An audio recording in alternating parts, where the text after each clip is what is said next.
যুবকেরা, বিশ্বনবী সরকার দো জাহান নবী পাক সাল্লাল্লাহু আলাইহি ওয়াসাল্লাম তিনি বললেন, আমার উম্মতি যদি মরণের বেচারায় শেষ বাক্যটা হয়ে যায় কলেমা লা ইলাহা ইল্লাল্লাহ। ভাই আমার দোস্ত আমার, ব্যাক সাইডে কিছু কথা বলছি, তবে এগুলো কিন্তু মানার জন্য নয়, মানার জন্য নয়, বুঝানোর জন্য বলছি।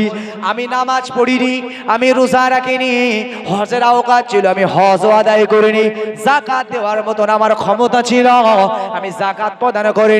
দুনিয়াতে খালি পাপ আর পাপ, পাপ আর পাপ, অন্যায় আর অন্যায় করে গেছে, কিন্তু মরণের সময় আমার ঈমানের কালেমা নসিব হয়ে গেছে।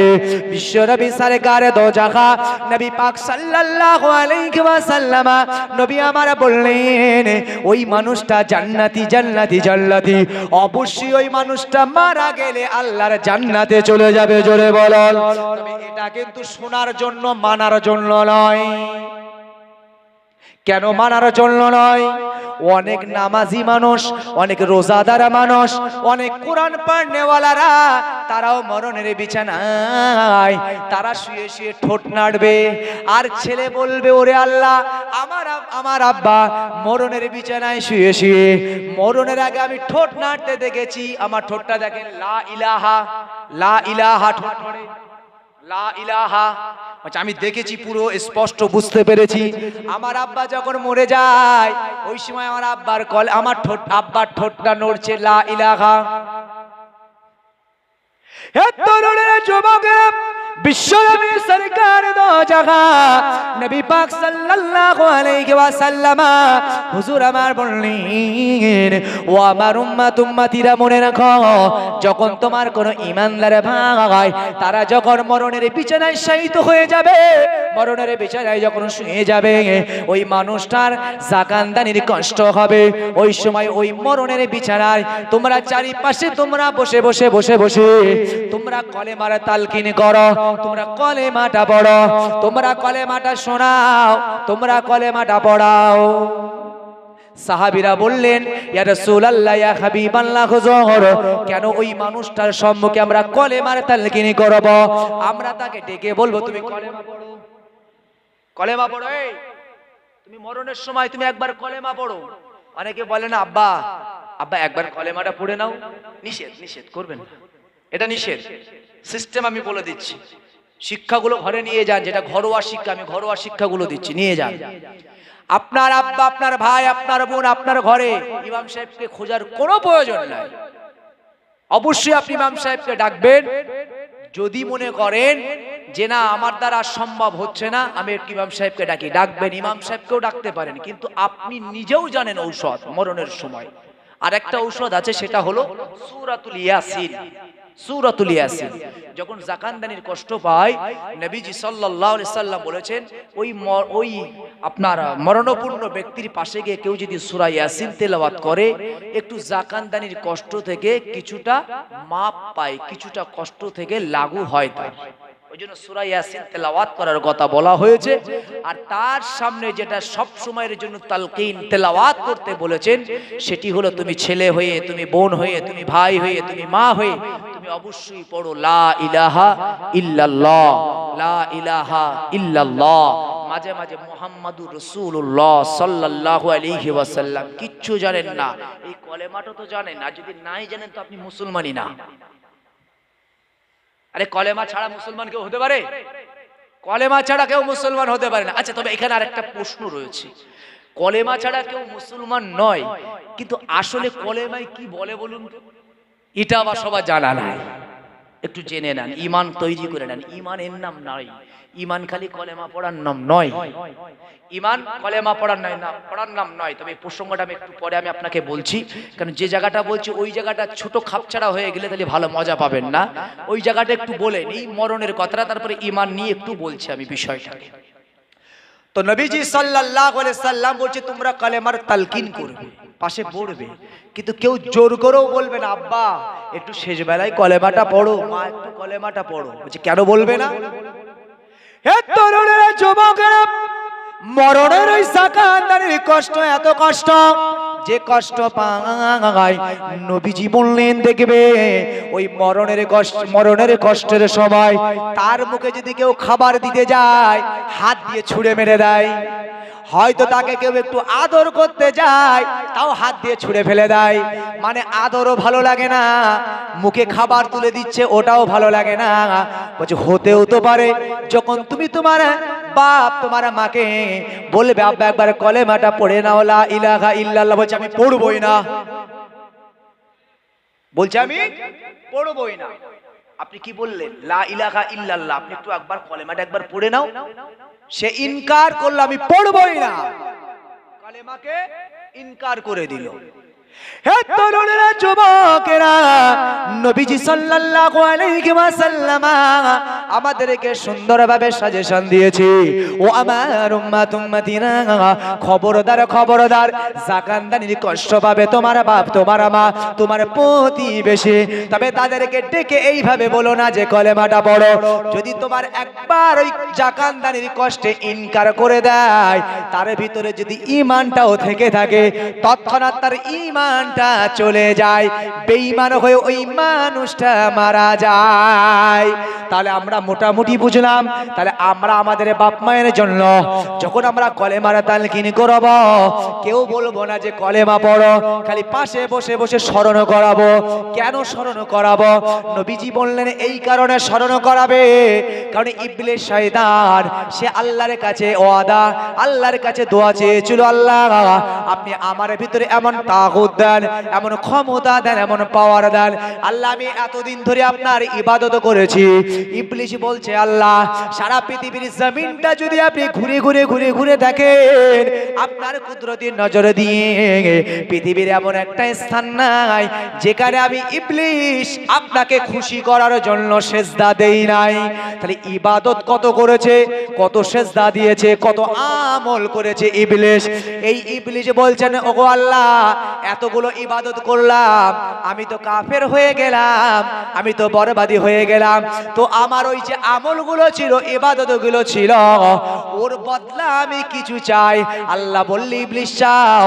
আল্লাহকে ডেকে বললেন আল্লাহ আমাকে আপনি এমন ক্ষমতা দেন, এমন পাওয়ার দেন, আমি যেন মানুষের জন্ম থেকে মৃত্যু পর্যন্ত তাদের শিরা উপশিরায় ঘুরে আমি মুহূর্তের ভিতরে তাদেরকে ধ্বংস করে দিতে পারে। কি ধ্বংস? ঈমানটাকে ধ্বংস, আমলটাকে ধ্বংস করে দিতে পারে। হে তরুণেরা, যুবকেরা, বিশ্বনবী সরকার দো জাহান নবী পাক সাল্লাল্লাহু আলাইহি ওয়াসাল্লাম হুজুর আমার বললেন যখন জাকাতদানির কষ্ট পায় তখন ইবলিস তাকে ছাড়ে না, যদিও আল্লাহ তার দোয়াকে অ্যাকসেপ্ট করেছে, কবুল করেছে।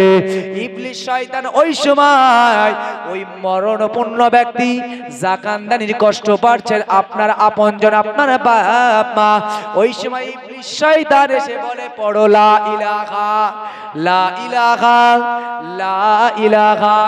ইবলিস শয়তান বলছে লা ইলাহা। ভালো না খারাপ? একটু বলেন না, উত্তর দেন না, ভালো না খারাপ? খারাপ। ভালো না খারাপ? হে তরুণেরা, যুবকেরা, লা ইলাহা যদি এটা আরবি ভাষা, তাই আমরা বুঝি না। লা মানে না, লা মানে না, ইলাহা, ইলাহা মানে রব, ইলাহা মানে আল্লাহ, ইলাহা মানে সৃষ্টিকর্তা, ইলাহা মানে প্রভু। লা নেই কোনো প্রভু, নেই কোনো সৃষ্টিকর্তা, নেই কোনো আমার আল্লাহ। ঈমান গেল না থাকলো? বলছে আমার আব্বা যখন মরে যায় আমি দেখেছি ঠোঁটটা নড়েছে, লা ইলাহা ইল্লাল্লাহ পড়ছে। ইল্লাল্লাহর সময় ঠোঁট বোঝা যায় না, আপনি পড়ুন লা ইলাহা, ঠোঁট নড়ে। লা ইলাহা ইল্লাল্লাহ, ইল্লাল্লাহর সময় ঠোঁট নড়ে না, লা ইলাহার সময় নড়ে। লা ইলাহা, লা ইলাহা, ইলাহা এটাই খালি নোট নড়বে, আর ইল্লাল্লাহ, ইল্লাল্লাহ খালি ভেতরে ঠোঁট নড়বে, ওটা আপনি বুঝতেও পারবেন না। হে তরুণেরা, যুবকেরা, তাই বিশ্বনবী আমার সুন্দর করে বললেন, ও আমার উম্মত উম্মতিরা, আমি বিশ্বনবী তোমাদেরকে জানিয়ে দিলাম, খবরদার খবরদার, তোমার বাপ মা মরণের বিছানায় শুয়ে থাকবে, তোমরা চুপ থেকো না, কারণ ইবলিস শয়তানেরটা যেন তোমার আব্বা মা না নিয়ে নেয়। তোমার আব্বা মা ওই জাকানদানির কষ্টের সময় তার মনে যদি ওই লা ইলাহাটা চলে আসে, তাহলে সে ঈমান তার ধ্বংস করে দিল, ঈমান তার নষ্ট করে দিয়ে বেঈমান করে ইবলিস তাকে জাহান্নামে পাঠিয়ে দিল। ওই জন্য ভাই আমার, দোস্ত আমার, আমরা মরণের বিছানায় যখন বাপ মাকে দেখবো, কাঁদার আগে চিন্তা করব অন্তত আমার বাপটা ঈমান নিয়ে মরুক, লা ইলাহা ইল্লাল্লাহ, লা ইলাহা ইল্লাল্লাহ, লা ইলাহা ইল্লাল্লাহ, এ তালকিন আমরা করতে থাকবো। কাঁদবেন, কাঁদা নিষেধ নয়, তবে ও কান্না আবার ঠিক নয় যে বানিয়ে বানিয়ে কাঁদা। মা বোনেরা বানিয়ে বানিয়ে কাঁদে, খুব ঘরোয়া পরিবেশে কথা বলছি। হে সোনামানিকের, আপনার ঘরে মা বোন আছে, জানি না আজকে মা বোনের এখানে কোনো মজমা হয়েছে কিনা, তবে অনেকেই হয়তো শুনছেন। আমি সেই সমস্ত মা বোনদেরকে লক্ষ্য করে বলছি, এবং আমরা যারা বাড়ির গার্জিয়ান, আমরা যারা এখানে এসেছি, সবাইকে লক্ষ্য করে বলছি, ভাই আমার, দোস্ত আমার, আমরা দেখি কে কার মেয়ে কত কাঁদতে পারলো, কার বৌমা কত কাঁদতে পারলো। যদি কোনো বৌমা না কাঁদে, কোনো মেয়ে না কাঁদে, আবার পাশে সে গল্প করে, কি নিষ্ঠুর মেয়ে রে, বাপটা মরে গেল, মাটা মরে গেল, একটু কাঁদলো না। কাঁদবে কি তোমাকে দেখাতে? হে সোনামানিকেরা, জোয়ানেরা, নবীজি সাল্লাল্লাহু আলাইহি ওয়াসাল্লাম বলেছেন, কাঁদো কাঁদো কাঁদো কাঁদো, অবশ্যই মানুষকে দেখানোর জন্য নয়, কাঁদো তোমরা ওই তোমার পিতা মাতার জন্য। তোমাদের অন্তরে মায়া রয়েছে, মহব্বত রয়েছে, এই আবেগে তোমরা কাঁদো। চোখের পানি তোমরা ফেলো, আওয়াজ দেখিয়ে মানুষকে শোনানোর জন্য নয়। তোমরা মানুষকে বানিয়ে বানিয়ে বানিয়ে বানিয়ে কত তার মহব্বত করতে। তোমার আব্বা কি খেতে ভালোবাসতো, তোমার আব্বা কোনটা পছন্দ করতো, কোন মেয়ের বাড়ি বেশি বেশি যেত, কোন ছেলেকে ভালো দেখতো, আমাকে বেশি মহব্বত করতো, এ বানানোর কোনো দরকার নাই, বরং এ বানানো মানে তোমার আব্বার কবরে আযাব শুরু হলো। আমি বলবো, ওই মেয়ে ওই বৌমা, ওই মেয়ে ওই বৌমা অবশ্যই নিষ্ঠুর নয়, বরং ওই বাপ মাকে জান্নাতে যাওয়ার সহজ করে দিল, জান্নাতে যাওয়ার রাস্তা পরিষ্কার করে দিল। যে মেয়েটা, যে বৌমাটা কোনো মানুষের সামনে চোখের পানি ফেলে নাই, ওই মানুষটা একেবারে নাও কাঁদুক, তার অন্তর নিশ্চয়ই কাঁদছে, চোখের পানি না পড়লেও অন্তরটা কাঁদছে। কিন্তু বলবো, ওই বাপ মার জন্য ওই মেয়ে ওই বৌমাই ভালো। তার কারণ নবীজি বলেছেন, যদি কোনো মানুষ মারা যায়, তার নিজের মেয়েটা, তার নিজের বৌমাটা, তার নিজের আপনজনেরা যদি বানিয়ে বানিয়ে বানিয়ে বানিয়ে বানিয়ে কাঁদে, ওই বানিয়ে বানিয়ে কাঁদার কারণে ওই মানুষটার নামায় আমলে মারা গেছে, তারপরও গুনাহ লেখা হয়। বানিয়ে কাঁদলে ওই মানুষটা, ওই মরণ, যে মানুষটা মরে গেছে, মারা গেছে, ওই মানুষটার গুনাহ হবে। তার কারণ, তার প্রথম ভুল হলো তার সন্তানকে ওই শিক্ষা দিয়ে আসেনি, তার প্রথম ভুল হলো তার বৌমাকে ওই শিক্ষা দিয়ে আসেনি। বাবা, আমি মরে গেলে তুমি কাঁদবে, গোপনে কেঁদো, বা তুমি চোখের পানি ফেলো, বানিয়ে বানিয়ে মাকে ধর। এই শিক্ষা না দেওয়ার কারণে তাকে আযাব ভোগ করতে হবে। ভাই আমার, দোস্ত আমার, আজ থেকে আপনার গ্রামে আমার মা বোনেরা যারা আছেন, আপনারা এখানে যারা আছেন, এটাকে আপনার সমাজের ভিতরে প্রতিষ্ঠিত করতে হবে। খবরদার খবরদার, যদি সে চিল্লো কেঁদে ফেলে অসুবিধা নাই, আবেগে সে কাঁদতে পারে, কোনো অসুবিধা নাই, তবে কখনো বানিয়ে বানিয়ে কাঁদা এটা ইসলাম রাইট করে নাই। যদি কেউ বানিয়ে বানিয়ে কাঁদে, এক কথায় তাকে বুঝাবেন, ভালো করে তাকে রাগবাগ না দেখিয়ে, মা এটা হলো তোমার বাপের জন্য অন্যায়, তোমার বাপের জন্য কষ্ট পাবে, তোমার মায়ের জন্য কষ্ট পাবে, তুমি তোমার বাপের জন্যই কাঁদো, আবার দেখা যায় তোমার বাপকেই তুমি গর্তে ঠেলে ফেলো। এটা যদি আপনি বুঝাতে সক্ষম হন, নিশ্চয়ই কোনো মেয়ে, কোনো বৌমা যে শ্বশুরকে ভালো চায়, শাশুড়িকে ভালো চায়, ওই সন্তানরা কখনো বানিয়ে বানিয়ে আর কাঁদবে না। ভাই, কথা ঠিক না ভুল? এগুলো আমাদেরকে প্রতিষ্ঠিত করতে হবে। চলুন এবার আমি যে কথা আপনাকে বলবো বলে কেটে রেখে এসেছিলাম, আমি বলেছিলাম লা ইলাহা ইল্লাল্লাহ মুহাম্মাদুর রাসূলুল্লাহ সাল্লাল্লাহু আলাইহি ওয়াসাল্লাম, এর নাম হলো ঈমান, এর নাম হলো ঈমান। কিন্তু আমরা ঈমান এনেছি, আসলে তা সত্য বুঝি নাই, সঠিকটা বুঝি নাই। কেন বুঝি নাই, কেমন ভাবে বুঝি নাই, এটাও আমি আপনাকে বুঝাই। ভাই আমার, দোস্ত আমার, আমরা যে কলেমাটা পড়ি, এই কলেমা পড়ার নাম কিন্তু ঈমান নয়। যদি কলেমা পড়ার নাম ঈমান হতো, আমার দেশের কেউ ভুল বুঝবেন না, নেগেটিভ নেবেন না, আমার দেশের মুখ্যমন্ত্রীকেও আমি মুসলমান বলতাম।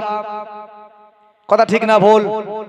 লা ইলাহা ইল্লাল্লাহ মুহাম্মাদুর রাসূলুল্লাহ আমার দেশের মুখ্যমন্ত্রী পড়েছেন, আমার দেশের প্রধানমন্ত্রীও কার্যক্ষেত্রে পড়েছেন, আমার দেশের বহু আমার হিন্দু বন্ধুরা তারা বলে যে তোমাদের ভাই মূল মন্ত্র হলো এটা, মানে তারা পড়েছে মানে যদি আমি বলি তারা ঈমানদার, তারা মুসলমান, তাহলে আপনাকে মেনে নিতে হবে পড়ার নাম তাহলে মুসলমান নয়, এটা আপনিও বলছেন। আমি বলছি না খালি পড়ার নাম মুসলমান নয়, পড়ার নাম ঈমানদার নয়। আসলে এইটাকে বুঝা আর আমল দিয়ে বাস্তবায়ন করার নাম হলো মুসলমান। হে সুলেমানিকেরা, এবার চলুন আমরা আর এক ধাপ এগিয়ে যাই। কলেমার ভিতরে আমাদেরকে কি বুঝতে হবে? আপনি জবানে পড়লেন লা ইলাহা ইল্লাল্লাহ মুহাম্মাদুর রাসূলুল্লাহ সাল্লাল্লাহু আলাইহি ওয়াসাল্লাম। নবীজি সাল্লাল্লাহু আলাইহি ওয়াসাল্লাম বলেছেন তিনটি বিষয়ের উপরে ঈমানের দৃঢ়তা তৈরি হয়, তিনটি বিষয়ের উপরে তার মুসলমানিত্ব তৈরি হয়।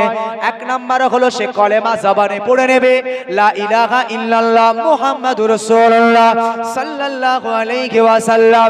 দ্বিতীয় নাম্বার, কলেমাতে যে বক্তব্যটা আছে এই বক্তব্যটা অন্তর দিয়ে অ্যাকসেপ্ট করতে হবে। কি এই বক্তব্য? লা ইলাহা, নেই কোনো সৃষ্টিকর্তা, নেই কোনো প্রভু, নেই কোনো আল্লাহ, ইল্লাল্লাহ, আছে একমাত্র আল্লাহ। পৃথিবীতে আল্লাহ ছাড়া আর কোনো স্রষ্টা নাই, আল্লাহ ছাড়া আর কোনো পৃথিবীতে সৃষ্টিকর্তা নাই। যখন এটা আপনি অ্যাকসেপ্ট করবেন মুহাম্মাদুর রাসূলুল্লাহ সাল্লাল্লাহু আলাইহি ওয়াসাল্লাম আল্লাহর প্রেরিত পয়গম্বর নবী বা রাসূল, এই কথাগুলো যখন আপনার অন্তর দিয়ে মেনে নেবেন, যখন গ্রহণ করবেন, জবানে পড়লেন আর গ্রহণ করলেন, তাহলে কলেমা পড়লেন লা ইলাহা ইল্লাল্লাহ, আল্লাহ ছাড়া কোনো স্রষ্টা নাই, এটা অন্তরে অ্যাকসেপ্ট। মুহাম্মাদুর রাসূলুল্লাহ জবানে পড়লেন, অন্তরে অ্যাকসেপ্ট করলেন আল্লাহর নবী রাসূল হলো আল্লাহর প্রেরিত পয়গম্বর। ভাই আমার, দোস্ত আমার, এইটা হলো দ্বিতীয় নাম্বার। আর তৃতীয় নাম্বার, নবীজি বলেছেন এই ঈমানের দায়িত্ব আদায় করা, এই কলেমার দায়িত্ব আদায় করা। কলেমার দায়িত্বটা কি? এবার কলেমার দায়িত্ব যদি বোঝানো হয়, আপনি বলবেন নামাজ তো কলেমার মধ্যে নাই, রোজা কলেমার ভিতরে নাই, দান খয়রাত কলেমার ভিতরে নাই, হিংসা বিদ্বেষ কলেমার ভিতরে নাই। ভাই আমার, দোস্ত আমার, তাহলে নিশ্চয়ই আপনি পরিপূর্ণ বুঝতে পারেন নাই, পরিপূর্ণ বুঝতে পারেন নাই। বিশ্বনবী সরকার দো জাহান নবী পাক সাল্লাল্লাহু আলাইহি ওয়াসাল্লামের একটি হাদিস, হাদিসটি হযরত মুআজ রাদিয়াল্লাহু তাআলা আনহু থেকে বর্ণিত। قال النبي صلى الله عليه وسلم قال معاذ لبيك رسول الله شهادة أن لا إله إلا الله حرم الله عليه النار। বিশ্বনবী আমার সাহাবী মুআজ রাদিয়াল্লাহু তাআলা আনহু কে ডাক দিলেন। قال معاذ, উত্তর দিলেন লাব্বাইক ইয়া রাসূলুল্লাহ, হুজুর আমি হাজির। শাহাদাতু আল্লা ইলাহা ইল্লাল্লাহ, ইয়া মাসাবি মা, শুনে রাখো, কেউ যদি একত্ববাদের স্বীকার করে নাই, কেউ যদি শাহাদাতের বাণীটা পড়ে নাই, কেউ যদি কালেমাটা পড়ে নাই, আমি রাসূলুল্লাহ জানিয়ে দিলাম ওই মানুষটার জন্য হারামাল্লাহু আলাইহিন নার, আমার আল্লাহ পাক আল্লাহ তাআলা তার দয়ার তার আল্লাহ পাক আল্লাহ তাআলা হারামাল্লাহু আলাইহিন নার, নার মানে জাহান্নামকে বোঝানো হয়েছে। আল্লাহর নবী বললেন ওই মানুষটার জন্য হারামাল্লাহ, আমার আল্লাহ জাহান্নামকে হারাম করে দেন। সাহাবী মাস প্রশ্ন করলেন, ইয়া রাসূলুল্লাহ ইয়া হাবিবাল্লাহ হুজুর, তাহলে পৃথিবীতে কোন আপনার উম্মতি তাদের ভিতরে নামাজ নাই, রোজা নাই, হজ নাই, যাকাত নাই, অন্যান্য আমল নাই, ওই মানুষটা মাঝে মাঝে কলেমা শরীফ তেলাওয়াত করে, মাঝে মাঝে শাহাদাতের বাণীটা পড়ে, মাঝে মাঝে একত্ববাদের স্বীকার করে নিয়ে ইয়া রাসূলুল্লাহ ইয়া হাবিবাল্লাহ হুজুর, তাহলে কি আপনার ওই উম্মতের জন্য জাহান্নামের আগুন হারাম? প্রশ্ন তৈরি তো হবে, আপনি তো প্রশ্ন করতে পারেন, কলেমা পড়লে যদি জাহান্নামের আগুন হারাম হয়ে যায়, নামাজ পড়ার কোনো দরকার নাই, এক মাস রোজা রাখার কোনো দরকার নাই। হে সুলাইমানের জওয়ানেরা, সাহাবী মুআজ রাদিয়াল্লাহু তাআলা আমার যখন বিশ্ব নবীর কাছে প্রশ্ন শুনলেন, নবীজি বলেন, সাহাবী মুআজ, অবশ্যই তোমার এই প্রশ্নের জবাব দেবার আগে তুমি একবার আমার প্রশ্নের জবাব দাও। সাহাবী মুআজ হুজুরকে লক্ষ্য করে আমার আপনার নবী বললেন, হে সাহাবী মুআজ, বলো তুমি কি বিবাহ করেছো, শাদী করেছো, নিকাহ করেছো? জি হুজুর, করেছি। বিশ্ব নবী আমার বললেন, এ সাহাবী মুআজ, বলো তুমি যখন বিবাহ করতে গিয়েছিলে, তুমি যখন শাদী করতে গিয়েছিলে, নিশ্চয়ই তুমি বিয়ের সিস্টেম পদ্ধতি হলো ছেলের পক্ষ থেকে মেয়ের কাছে ইজাব যাবে, ছেলের পক্ষ থেকে মেয়ের কাছে প্রস্তাব যাবে, আর ওই মেয়ে প্রস্তাবকে গ্রহণ করবে। মেয়ের কাছে ছেলের পক্ষ থেকে কি যাবে? প্রস্তাব যাবে। দেখেন না, ইমাম সাহেব উকিল ফিট করে বলে, যাও বলো মেয়ের ছেলের কাছ থেকে, উকিল নিযুক্ত হয়ে বলে মেয়ের কাছে যাও ছেলের পক্ষ থেকে প্রস্তাব নিয়ে। কি প্রস্তাব? বলছে অমুক গ্রামের ছেলে, অমুকের ছেলে অমুক, এত টাকা দেনমোহর ধার্যে তোমার সাথে বিবাহ করতে আসিয়াছে, তুমি কি কবুল? তার বাড়ি, তার বাপের নাম, তার নাম, কত টাকা দেনমোহর, পয়েন্ট 4টে। তার বাড়ি, তার বাপের নাম, তার নাম আর তার দেনমোহর, এই 4টি পয়েন্টের উপরে প্রস্তাব হয়। হে তরুণেরা, যুবকেরা, বিশ্ব নবী জিজ্ঞাসা করলেন, হে সাহাবী মুআজ, একবার বলো না, তুমি যখন তোমার বিবির কাছে প্রস্তাব নিয়ে গিয়েছিলে, ওই সময় কি প্রস্তাব নিয়ে গিয়েছিলে? ওই সময় সাহাবী মুআজ বিশ্ব নবীকে লক্ষ্য করে বললেন, ইয়া রাসূলুল্লাহ ইয়া হাবিবাল্লাহ হুজুর, আমি তো এই 4টে পয়েন্টের উপর এই প্রস্তাব নিয়ে গিয়েছিলাম। আমার নাম কি, আমার বাপের নাম কি, আমার বাড়ি কোথায়, আর আমার দেন মোহর কত? ইয়া রাসূলুল্লাহ ইয়া হাবিবাল্লাহ হুজুর, এই প্রস্তাব দেওয়ার সাথে সাথে আমার বিবি গ্রহণ করলো, আমার বিবি হয়ে গেল। এবার নবীজি জিজ্ঞাসা করছেন, এ সাহাবী মুআজ, একবার বলো তোমার বিবি তোমার বাড়িতে এলো, বাড়িতে আসার পরে তোমার বিবি কি তোমার ঘরের কাজ করে, তোমার বিছানা করে দেয়, তোমার খেদমত করে, তোমার রান্না বান্না করে দেয়, তোমার পিতা মাতার খেদমত কি করে? জি হুজুর, করে। এবার একটু বাহ্যিক দৃষ্টান্ত, তারপরে ওয়াজটা আরো মজা লাগবে, বোঝা যাবে। এ তরুণেরা, যুবকেরা, মনে করুন আমি গিয়াসউদ্দিন ভাই আপনাদের নাম বলবো না, তাই কারণ আমি যদি আপনাদের নাম বলি হয়তো মনে মনে রাগ হতে পারে, আমার নামটাই আমি বলে ফেললাম। মনে করুন আমি গিয়াসউদ্দিন ভাই বিয়ে করে বাড়ি এলাম, পয়েন্ট কিন্তু 4টে, আমার নাম, আমার বাপের নাম, আমার গ্রামের নাম, আর আমার দেনমোহর, 4টে পয়েন্ট। বিয়ে করে বাড়ি বউকে নিয়ে এলাম, প্রথম রাতটা মোটামুটি গেল, দ্বিতীয় দিন দেখলাম আমার বউ তো বিছানা থেকে ওঠে না। একটু নিয়ম তো আছে, বিশেষ করে আমাদের গাঁও গ্রামে, গ্রাম্য পরিবেশে আছে, সকালবেলা উঠে দাদি দাদিরা শিখিয়ে দেয়, যাবি তো শাশুড়ির একটু হাতের কাজ করার চেষ্টা করবি, করতে দেবে না তবু বললি মা আমি করি। যদি তোর মা শাশুড়ি যদি দেখিস রান্না করবে, তুই একটু তরকারিটা বেঁচে দেওয়ার জন্য যাবি, না করতে দিলেও তুই যাবি, একটু বল। আমাদের গাঁও গ্রামে যেটা হয়, মনে করুন প্রথম দিন হলো না, দ্বিতীয় দিন হলো না, আমি গিয়াসউদ্দিন ভাই বিয়ে করে বাড়িতে এলাম, তৃতীয় দিন হলো না, চতুর্থ দিন কুটুম ফাঁকা, আমি মনে করলাম পঞ্চম দিন থেকে কোনো অসুবিধা নাই। পঞ্চম দিন হলো, আমার মা নিজেই সেই চাল ডাল বার করা শুরু করলো, আমার বউ ঘরের বউ হয়েই বসে রইল। আমি এবার আমার বিবির কাছে গেলাম, ও আমার বিবি, যাও না একটু আমার মায়ের সাথে রান্নার সহযোগিতা করো। বলছে বলা ছিল না। আরে পয়েন্ট তো ছিল চারটে, আমার নাম, আমার গ্রাম, আমার বাড়ি, আর দেন মোহর কত। তখন বলা ছিল না তোমার শাশুড়ির সাথে তোমার চাল ধুতে হবে, খানা বেচে দিতে হবে, বলা ছিল না। যুবকেরা, আমার বিবিকে রাতের বেলা বিছানা করার কথা বললাম, বলছি বিছানা করে শো, এটা বলা ছিল না।